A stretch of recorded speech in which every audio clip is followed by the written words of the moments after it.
오늘 말씀은 아주 유명한 말씀이다. 교회를 다니지 않는 사람들도 알 만큼 유명한 기드온의 300용사에 대한 말씀이다. 300용사는 어떤 의미가 있을까? 우선 전쟁에 나선 양쪽 군대의 규모를 파악해야 한다. 미디안과 아말렉 족속 그리고 사막 부족의 연합군은 13만 5천 명이다. 이에 맞서는 기드온과 이스라엘의 네 지파는 3만 2천 명이다.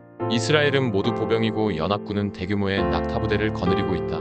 군대의 규모만 보면 이 전쟁의 승패는 이미 연합군 쪽으로 기울어졌다. 이렇게 불리한 상황에서 하나님은 기드온에게 아직 아군의 규모가 너무 크다고 말씀하신다. 이스라엘의 군사 중 두려워 떠는 자들을 돌려 보내라고 하신다. 2만 2천 명의 군사가 집으로 돌아갔다. 반 이상의 군사가 연합군의 규모에 압도되어 두려워 떨고 있었던 것이다. 그런데 하나님께서는 또 기드온에게 아직 군사가 너무 많다고 하신다. 남아있는 10,000명의 군사들을 시냇가에서 물을 마시게 했다. 그중 두 손을 움켜쥐고 물을 마신 300명의 군사만 남겨두고 700명의 군사를 집으로 돌려보냈다. 세상의 기준으로 보면 절대 이해할 수 없는 행동이다. 그러나 하나님께서 이렇게 하신 이유를 분명히 말씀하셨다. 2절에 보면 이스라엘 군대가 승리 후 자신들의 힘으로 이겼다고 자랑할까 염려된 것이다. 이 말씀의 의미는 이 전쟁의 승패가 하나님의 손에 달려있고 하나님은 이스라엘을 승리하게 하신다는 것이다. 이 말씀이 무엇을 의미하는가? 눈에 보이는 상황을 보지 말고 하나님의 말씀을 의지하라는 것이다. 전쟁의 실상은 그들 눈에 보이는 적군의 규모가 아니다. 이스라엘과 함께 하시는 하나님이 실상이다. 13만 5천 vs 300명 절대 이길 수 없는 상황이지만 300명과 함께 하시는 분이 만군의 여호와 하나님이시다. 하나님께서 함께 하시는 것이 능력이다. 하나님께서 함께 하시는 것이 복이다. 하나님께서 함께 하시는 것이 승리다. 이스라엘은 신앙 공동체이다. 이들에게 가장 중요한 것을 하나님이 어떤 분인지 이해하고 깨닫는 것이다. 이 전쟁을 통해 하나님은 전쟁의 승패가 아닌 이스라엘의 하나님의 나타내 보여주시기 위한 목적이 있다. 지금 우리는 어떤 모습인가? 하나님께서 주신 비전과 꿈이 처절한 현실 앞에 무너져 있는가? 눈을 들어 하나님을 바라보면 좋겠다. 우리를 도우시는 분이 하나님이다. 그래서 우리에게 믿음이 필요한 것이다. 믿음은 구원받기 위해 필요한 것이지만 동시에 구원받은 하나님의 자녀들의 삶에 가장 중요한 필수 품목이다. 우리들의 삶은 믿는 대로 사는 것이다. 오늘도 힘들고 어려운 상황일지라도 그 위에 계신 하나님을 향한 믿음으로 당당히 살았으면 좋겠다.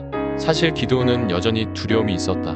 300 vs 13만 5천은 아무리 믿음으로 생각해봐도 감당할 수 없는 상황이다. 이때 그의 마음을 아셨던 하나님은 적군의 진을 기습하기 전에 기드온과 수행원 1명을 데리고 그들의 진에 들어가게 하신다. 연합군의 진영에서 병사들이 자신들이 꾼 꿈을 말하며 이스라엘을 두려워하고 있다는 사실을 알게 된다. 병사들의 꿈 이야기를 들은 기드온의 마음엔 용기가 솟구쳐 오르기 시작했다. 하나님은 우리의 믿음 없음을 고백하고 도움을 청하면 반드시 믿음을 주시는 분이다. 기드온처럼 말이다. 우리가 믿음이 없는 것은 단지 하나님께 도와달라고 구하지 않기 때문이다. 믿음은 모든 상황과 현실을 뛰어넘는 능력이 있다.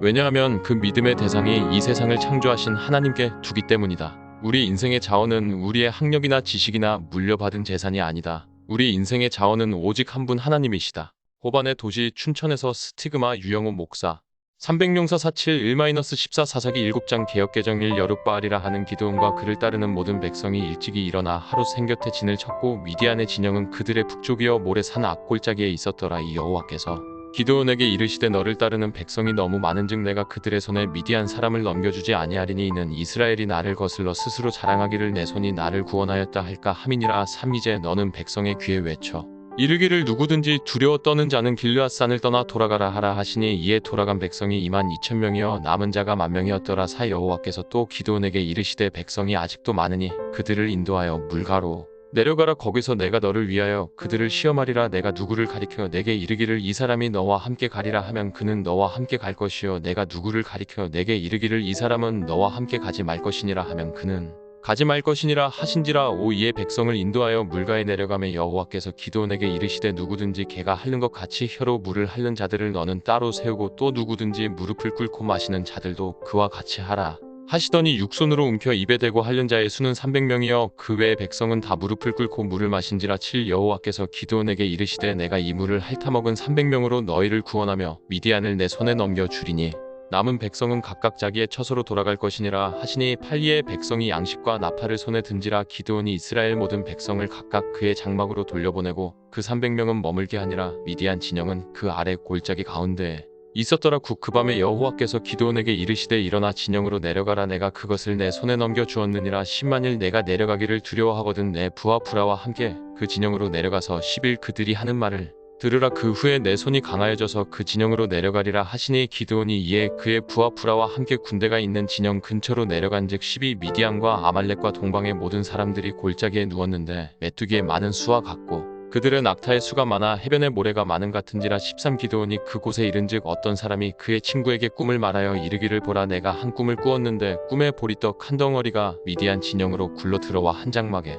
이르러 그것을 쳐서 무너뜨려 위쪽으로 엎으니 그 장막이 쓰러지더라. 14 그의 친구가 대답하여 이르되 이는 다른 것이 아니라 이스라엘 사람 요아스의 아들 기드온의 칼이라 하나님이 미디안과 그 모든 진영을 그의 손에 넘겨 주셨느니라 하더라.